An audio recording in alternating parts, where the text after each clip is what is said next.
Wyprodukowanie najszybszej maszyny to jedno, lecz zapewnienie skutecznego systemu antykolizyjnego z zaawansowanym czujnikiem wysokości to kolejny problem stający przed każdym producentem maszyny. Głowica tnąca pełni kluczową rolę w przypadku laserów światłowodowych. Aby uniknąć kolizji, niezwykle istotne jest błyskawiczne reagowanie głowicy. Wielu producentów laserów boryka się z tym problemem na co dzień, co wynika z ciągłego zapotrzebowania na zwiększenie mocy i prędkości laserów światłowodowych. Głowica tnąca musi sprawnie poruszać się po powierzchni materiału, niezależnie od jej nierówności i osiągać zawrotne prędkości.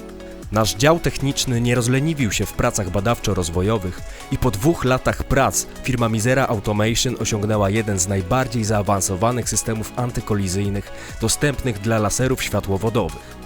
Aby to osiągnąć, musieliśmy maksymalnie wykorzystać potencjał naszych napędów liniowych, co zapoczątkowało nowe rozdanie na rynku laserów światłowodowych.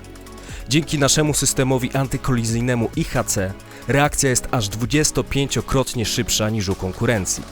Dzięki IHC nie ma potrzeby martwić się o uszkodzenia dysz i kolizje. Są one przeszłością.